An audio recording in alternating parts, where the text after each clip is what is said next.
What is up, everybody? My name is Mark Hughes. I am here today to do a quick review of these sunglasses right here, the Smith Flywheel. I am out here at my local bike park. We're gonna do a quick ride while I make this video. Kind of tell you some of the things I like about them, some of the things that I think Smith could do a little different. Now, as I get ready here, I just want to kind of go over a couple quick specs with you guys. I got these about 6 months ago because I thought I lost another pair of sunglasses, which apparently I did not. But that worked out just fine. I needed something that kind of gave me a wider field of vision, kind of stuck to my face a little bit better whenever I was skiing and snowboarding. And you know, I didn't want to spend all that much money, and this was a great option for me. I have the matte black with black tinted lenses, and I'll tell you what, I've been super happy with them. The nose piece is really grippy. I never really feel like that slides at all. The other thing that I like about the nose piece is, here, I'll get a little closer here, is these adjust, which I believe is pretty standard for sunglasses of this quality, but it's just something that I really like because you know, you can kind of make them fit to your face a little bit better. And it can also help with ventilation.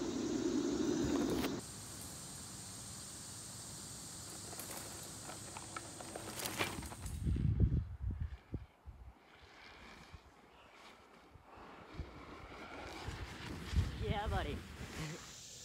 So I've done about three and a half miles so far, and wanted to just do a quick stop and kind of tell you some of the things that I really like about these glasses. You know, I've used them for biking, skiing, snowboarding, and running.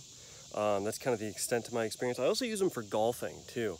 I think that the lenses work really well for that because if you have a lot of contrast, like for example, the sky and the grass while golfing, or for skiing, the snow and the trees, I think they're exceptional. If you don't have a lot of contrast, unfortunately, it does get harder to kind of pick out definition. The other thing I really like is the build quality. These things are burly. These things are sturdy. They are not falling apart anytime soon. The hinges are great. Really like those. And after having them for 6 months, I don't have any scratches on them. I don't know if I've just gotten good at taking care of glasses over the years, or if if these glasses are just top quality stuff and don't scratch that easily.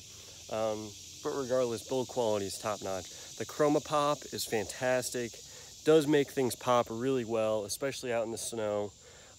Even on low visibility days with a lot of cloud cover, I'll still be wearing these. Is the field of vision. Field of vision is fantastic. You know, there's really nothing obstructing your view. The nose piece is marginal. You know, you can't really see it at all, especially when you're focusing on what you're doing, like riding or skiing.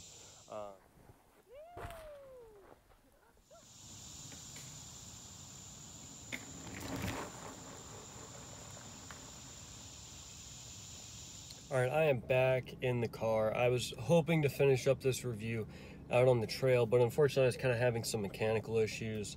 Neither here nor there, c'est la vie, as the French would say.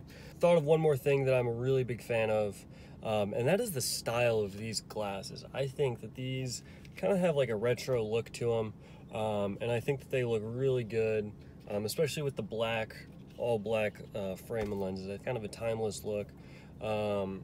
And I'll probably hold on to these glasses for a long time because, I mean, they look good, they work really well, and ain't broke, don't fix it, I guess.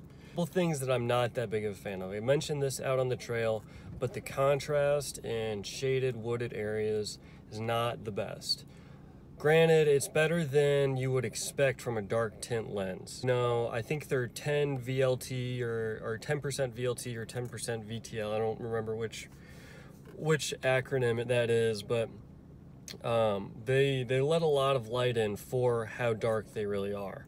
If you do a lot of riding in treed areas, something like, you know, East Coast mountain bikers, East Coast runners, you might want something that has a little lighter lens to it. But if you are out in Colorado and you kind of get up above tree line, these are great. These are really good. Yeah. So second thing I would like to mention here is ventilation. Although they ventilate well, they are not fantastic at it. And I think this is because they don't let a lot of air out of the top. Whenever you get moving on your bike or on your snowboard or skis or whatever, there's not much of an issue there. You know, air's coming and going, and you don't really have a lot of steam buildup or fog buildup. Once you stop though, that's when the issue arises. They steam up and fog up pretty quickly, and it gets a little annoying, you know? Like, it's where I'm living right now, it's humid, so I think it's worse than what it was whenever I was in Colorado skiing with these things all the time. But it's still something that I've noticed quite a bit. What was the last thing I wanted to mention?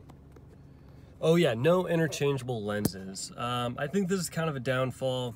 I understand that for $150, you know, if you want to spend another $100, you'll get interchangeable lenses. But unfortunately, I don't want to spend that much. I didn't think it was necessary at the time. Now I kind of see the appeal to that. And case in point, being out here in a wooded area biking, I wish I had a lighter lens. You know, I wish I had like a nice yellow lens, or maybe even just a clear lens, something to just keep leaves and sticks and a little bit of wind out of my eyes. If you want something like that, you can look at the Attack series for Smith. You can look at the Ruckus series, or the Ruckus glasses, and even the Wildcats. Those all offer interchangeable lenses and are all kind of similar style, especially the Ruckus. Ruckus are, I mean, I can't tell much of a difference between the Ruckus and the Flywheel other than they have interchangeable lenses. Yeah, that's all I have. You know, if you have any questions about them, in my experience with them, please reach out. Like I said, I've had them for about 6 months, so I feel like I have a pretty good grasp on what it's like to live with these things. If you like the video, please give it a thumbs up and subscribe. I'm hoping to get at least one video out a week during the rest of quarantine.